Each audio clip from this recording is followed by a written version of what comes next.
Praise Lord. ദൈവനാമത്തിന് മഹത്വം ഉണ്ടാകട്ടെ. എന്നെ കേൾക്കുന്ന എല്ലാ പ്രിയപ്പെട്ടവർക്കും വേഗം വരുന്ന കർത്താവായ യേശുക്രിസ്തു നാമത്തിൽ ഞാൻ എൻ്റെ സ്നേഹവന്ദനങ്ങളെ അറിയിക്കുന്നു.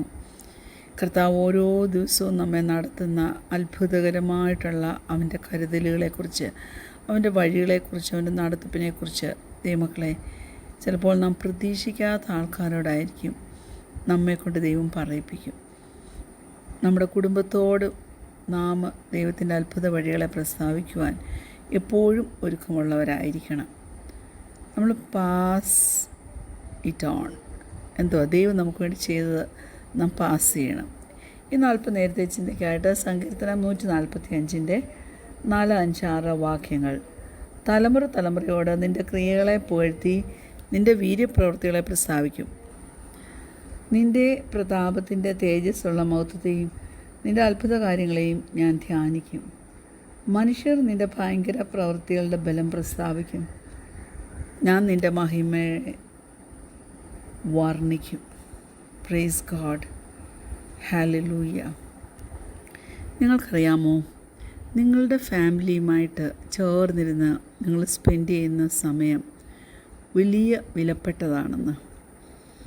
എന്നാൽ ഔട്ട്ഡോഴ്സിലാണെങ്കിലും ഇൻഡോഴ്സിലാണെങ്കിലും ഒരുമിച്ച് ഫാമിലിയുമായിട്ട് കിട്ടുന്ന സമയത്തിൽ നമുക്ക് മിണ്ടാതിരിക്കുവാനല്ല കഴിയേണ്ടത്. അനേക കാര്യങ്ങൾ പറയുമ്പോൾ നമുക്ക് തന്നെ മനസ്സിലാവും കർത്താവിൻ്റെ സ്നേഹം ഓരോരുത്തരിലും ചെയ്യുന്ന അത്ഭുത പ്രവൃത്തികളെ. ഇങ്ങനൊരു എക്സ്പീരിയൻസ് ഇല്ലേ? ഒന്ന് ഓർത്ത് നോക്കിക്കേ. അത് നമ്മുടെ ജീവിതത്തിൽ ലീവ് ചെയ്യുന്ന ഇമ്പാക്റ്റ് വലുതാണ്. ഞങ്ങൾ വളരെ നാളുകൾക്ക് മുമ്പ് തന്നെ തുടങ്ങിയ ഒരു സിസ്റ്റമാണ്. അത് ഞങ്ങളുടെ ഫാമിലിയുടേതായിരിക്കാം ആ ഒരു സിസ്റ്റം. ഓരോ ഫാമിലിക്കും അവരവരുടേതായിട്ടുള്ള സ്വഭാവ സവിശേഷതകളുണ്ടല്ലോ. Praise God.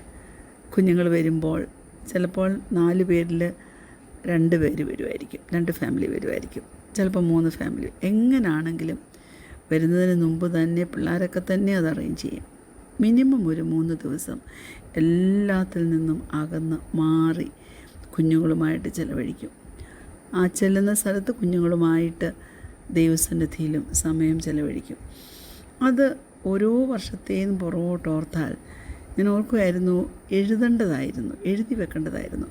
എന്നെ സംബന്ധിച്ച് മിക്കവാറും ഞാനിങ്ങനെ കാര്യങ്ങളൊക്കെ എഴുതി വെക്കുന്നതാണ്. എന്നാൽ അതിന് തന്നെയായിട്ടൊരു ബുക്ക് വെക്കേണ്ടതായിരുന്നു എന്ന് ചിലപ്പോൾ ഞാൻ ഓർക്കും. അതൊക്കെ ലീവ് ചെയ്തിരിക്കുന്ന ഇമ്പാക്റ്റ് നമ്മുടെ ജീവിതത്തിൽ വലുതാണ്. നമ്മുടെ ഫാമിലിയുമായിട്ട് ഒരുമിച്ച് നമ്മുടെ വലിയവനായ ദൈവത്തിൻ്റെ സന്നിധിയിൽ നമ്മൾ ഒരുമിച്ച് സ്പെൻഡ് ചെയ്യുന്ന സമയം വളരെ വലുത് തന്നെ. Praise God. ഹല്ലേലൂയ. ഞാൻ പറയട്ടെ, ആ സമയത്ത് we experience God in a new way അല്ലേ? Praise God. ദൈവത്തിൻ്റെ ഗുഡ്നെസ്സിനെ കുറിച്ച് നമുക്ക് എൻകൗണ്ടർ ചെയ്യാൻ കിട്ടുന്ന അവസരം, അതിനകത്ത് ഒത്തിരി യുണീക്ക് വേസ് നമുക്ക് മനസ്സിലാകും. Praise God. ആ എക്സ്പീരിയൻസ് നമ്മുടെ ജീവിതത്തെ തന്നെ ചേഞ്ച് ചെയ്യുന്നതായിരിക്കും. അതിനായിട്ടൊക്കെ നാം സമയം കണ്ടെത്തുകയും നാം സമയം മാറ്റിവെക്കുകയും ചെയ്യണം.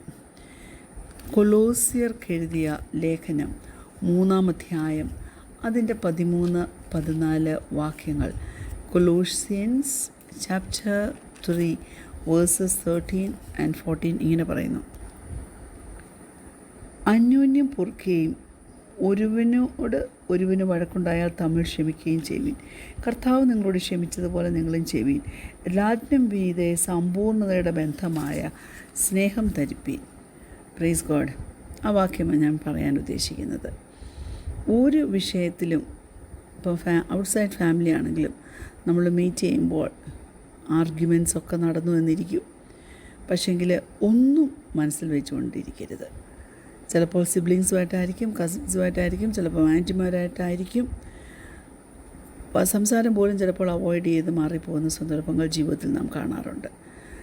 കാരണം ചില ഫാമിലി മെമ്പേഴ്സിനെ നമുക്ക് എല്ലാ സമയത്തും സ്നേഹിക്കാനായിട്ട് പറ്റത്തില്ലായിരിക്കും. ഞാൻ കൂടുതലും കസിൻസിനെയാണ് മീൻ ചെയ്യുന്നത്. പക്ഷേങ്കിൽ കർത്താവ് എന്തുവാ നമ്മളോട് പറയുന്നത്? ഈ കൊലോസ് ലേഖനത്തിൽ നമ്മൾ വായിച്ചല്ലോ, എന്താണെങ്കിലും ഒരുവനോട് ഒരുവൻ പൊറുക്കണം. ഒരു റിലേഷൻഷിപ്പും ബ്രേക്ക് ചെയ്ത് പോകുവാൻ നമ്മൾ അനുവദിക്കരുത്. ബിയോണ്ട് റിപ്പയറായിട്ട് ഒരു കാര്യവും പോകരുത്. ഒരു ട്രൂ ഹീലിംഗ് നടക്കുവാൻ തക്കവണ്ണമുള്ള ഓപ്പർച്യൂണിറ്റീസ് നാം തന്നെ കണ്ടെടുക്കണം. യേശു കർത്താവ് നമ്മളോട് എന്തെല്ലാം ക്ഷമിച്ചു അല്ലേ? എന്നിട്ട് ദൈവവുമായിട്ട് നമ്മളെ എന്ത് നല്ലൊരു റിലേഷൻഷിപ്പിലേക്കാണ് കൊണ്ടുവന്നത് അല്ലേ? Praise God. ആ നല്ല അനുഭവം, ആ നല്ല ഗുഡ് ന്യൂസ് നമുക്ക് മറ്റുള്ളവരിലേക്ക് പാസ് ചെയ്യാനായിട്ട് കഴിയണം. അങ്ങനെ ചെയ്ത് കഴിയുമ്പോൾ മറ്റുള്ളവരുടെ ഹൃദയത്തിലും വരുന്ന ചേഞ്ചസ് നമ്മുടെ ജീവിതത്തിൽ കർത്താവിനോടുള്ള സ്നേഹത്തെ അധികമാഴത്തിൽ എക്സ്പ്രസ് ചെയ്യാൻ തക്കണം ഇടയാക്കും. നമ്മുടെ ആറ്റിറ്റ്യൂഡും അവരോടുള്ളതൊക്കെ വലിയ ചേഞ്ചിലേക്ക് വരുവാൻ തക്കവണ്ണം ഇടയായിത്തീരും. അതിന് നാം ശ്രമിച്ചേ പറ്റൂ, നാം മനസ്സ് വെച്ചേ പറ്റൂ. പറയാൻ നമുക്ക് എളുപ്പമായിട്ട് തോന്നും അല്ലേ? എന്നാൽ ചിലരുമായിട്ടുള്ള ബന്ധത്തിൽ നമുക്കത് ചെയ്തെടുക്കുവാനായിട്ട് പ്രയാസം തോന്നും. 2 കൊരിന്ത്യർ 5-ാം അധ്യായം 18 മുതൽ 20 വരെയുള്ള വാക്യങ്ങൾ ഇങ്ങനെ പറയുന്നു. 2 Corinthians chapter 5, 18-20. അതിനൊക്കെയും ദൈവം തന്നെ കാരണഭൂതൻ. അവൻ നമ്മെ ക്രിസ്തു മൂലം തന്നോട് നിരപ്പിച്ചു. നിരപ്പിൻ്റെ ശുശ്രൂഷ ഞങ്ങൾക്ക് തന്നിരിക്കുന്നു. ദൈവം ലോകത്തിന് ലംഘനങ്ങളെ കണക്കിടാതെ ലോകത്തെ ക്രിസ്തുവിൽ തന്നോട് നിരപ്പിച്ചു പോന്നു. ഈ നിരപ്പിൻ്റെ വചനം ഞങ്ങളുടെ പക്കൽ ഭരമേൽപ്പിച്ചുമിരിക്കുന്നു. ആകയാൽ ഞങ്ങൾ ക്രിസ്തുവിന് വേണ്ടി സ്ഥാനാപതികളായി ദൈവത്തോട് നിരന്നുകൊള്ളുവീനെന്ന് ക്രിസ്തുവിന് പകരം അപേക്ഷിക്കുന്നു. അത് ദൈവം ഞങ്ങൾ മുഖാന്തരം പ്രബോധിപ്പിക്കുന്നത് പോലെ ആകുന്നു. Praise the Lord. ഹല്ലേലൂയ. യാതൊരു വിവരണവും കൂടാതെ നമുക്ക് മനസ്സിലാക്കാൻ പറ്റുന്ന ഒരു കാര്യമാണ് അല്ലേ?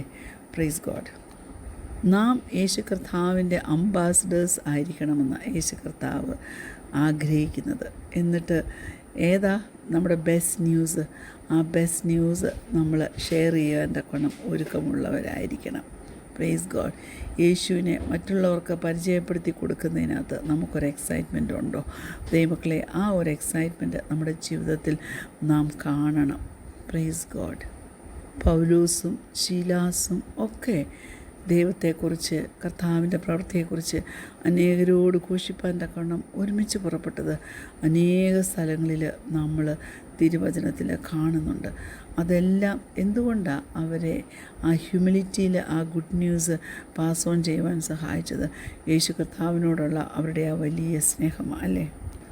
പൗലോസ് അപ്പോസ്തലൻ നമ്മളോട് എപ്പോഴും ക്രിസ്തുവിലുള്ള സ്വാതന്ത്ര്യത്തെക്കുറിച്ച് പറയാറുണ്ട് അല്ലേ? Do you want to know the best part? അത് അല്പസമയം നമുക്കൊരു ഫീൽ ചെയ്യുന്നൊരു ഭാഗമല്ലത്. അത് നമ്മളെ വെളിവാക്കി തരുന്നത് സ്വാതന്ത്ര്യമാണ്. അത് നമ്മളെ എംപവർ ചെയ്യും. എന്തിനാ? കാരണം മറ്റുള്ളവരെ ഇൻസ്പയർ ചെയ്യാനും എൻകറേജ് ചെയ്യുവാനും ദൈവം എങ്ങനെ നമ്മളോട് ചെയ്തോ അതുപോലെ നമുക്ക് ചെയ്യുവാനും തക്കവണ്ണം നമ്മുടെ ജീവിതത്തെ രൂപാന്തരപ്പെടുത്തിയെടുക്കുന്ന ഒരവസ്ഥ. Praise God. അത് വളരെ ഒരു നിറവിൻ്റെ ഒരവസ്ഥയാണ്. This is one of the most fulfilling moments you can have. അതുകൊണ്ട് എന്ത് ചെയ്യണം? ദൈവം നമുക്ക് തന്ന ആ സ്വാതന്ത്ര്യത്തിൽ നടക്കുവാനും അനേകരെ ആ സ്വാതന്ത്ര്യം അനുഭവിപ്പാൻ തക്കവണ്ണം നാം അതിന് വഴിയൊരുക്കി കൊടുക്കണം. താഴ്മ നമ്മുടെ ജീവിതത്തിൽ വളരെ ആവശ്യമാണ്. അവിശ്വാസം കടന്നു വരരുത്, ആങ്കർ കടന്നു വരരുത്, റൂഡായി നമ്മൾ ആരോടും സംസാരിക്കുവാൻ തക്കവണ്ണം ഇടയാകരുത്. കർത്താവ് നമുക്കൊരു മാതൃക വെച്ചേച്ചാൽ പോയതല്ലേ? എത്ര താഴ്മയുള്ളവനായിരുന്നു അല്ലേ? ഞാൻ പറയട്ടെ, ഹ്യൂമിലിറ്റി എന്ന് പറഞ്ഞാൽ humility is in thinking less of yourself, rather it means thinking of yourself less. റിക്വയറൻ പറഞ്ഞിരിക്കുന്ന ഒരു കൂട്ട എത്ര അർത്ഥവത്തുള്ളതാണ് അല്ലേ? അപ്പോൾ ഞാൻ പറയട്ടെ, ഹ്യൂമിലിറ്റിയുടെ, താഴ്മയുടെ ഒരു വലിയ ഉദാഹരണം ഇതിനകത്ത് നാം കാണുന്നത് എന്തുവാ? നമ്മുടെ ആക്ഷൻസ് മറ്റുള്ളവരുടെ ലൈഫിനെ ഇമ്പാക്റ്റ് ചെയ്യുന്നതാണ്. Praise God. നമ്മൾ താഴ്മയോടുകൂടി ജീവിച്ചാൽ മാത്രമേ നമുക്ക് ആ ഗുഡ് ന്യൂസ് മറ്റുള്ളവരോട് പാസ് ചെയ്യുവാൻ തക്കവണ്ണം നമുക്ക് കഴിയത്തുള്ളൂ. Praise God. നമുക്കറിയാം ഒരു കാറ്റർപില്ലർ എങ്ങനെ ബട്ടർഫ്ലൈ ആയിട്ട് തീരുന്നത്. ശരിക്കും അതൊരു മിറക്കിൾ തന്നെ അല്ലേ? വളരെ സ്ലഗിഷായിട്ട്, സ്ക്രംപി ആയിട്ടുള്ള, ഡള്ളായിട്ടുള്ള അത് ട്രാൻസ്ഫോം ചെയ്ത് വരുമ്പോൾ എന്ത് ബ്യൂട്ടിഫുള്ളായിട്ടുള്ളൊരു ബട്ടർഫ്ലൈയാണ് പുറത്ത് വരുന്നത് അല്ലേ? ആ വ്യത്യാസം ഭയങ്കര വ്യത്യാസമാണ് അല്ലേ? ഞാൻ പറയട്ടെ, നാം അതുപോലെ യേശു കർത്താവിനെ ഫോളോ ചെയ്യാൻ തുടങ്ങുമ്പോൾ നമ്മളൊരു പുതിയ സൃഷ്ടിയാകുക. Praise God. നമ്മളായിരുന്നത് പോലെ അല്ല പിന്നെ ആകുന്നത്. ബട്ടർഫ്ലൈക്ക് എങ്ങനെയാണ് ഐ കാച്ചിങ് കളറാണ് അല്ലേ? അതുപോലെ ദൈവം തൻ്റെ സ്നേഹം കൊണ്ട് നമ്മെ ഉടുപ്പിക്കും. ആ സ്നേഹം നമ്മെ ഉടുപ്പിക്കും. Praise God. അത് ദൈവത്തിൻ്റെ കൃപയാണ്. നമുക്കതിനൊന്നും ഒരു ക്രെഡിറ്റ് എടുക്കാനും പറ്റത്തില്ല. ആ ക്രിസ്തുവിൻ്റെ ഭാവം നമ്മളിലേക്ക് വരുമ്പോൾ നമ്മുടെ ജീവിതത്തിലെ താഴ്മ നമ്മെ അനുഗ്രഹത്തിന് കാരണമാക്കി തീർക്കും. Praise God.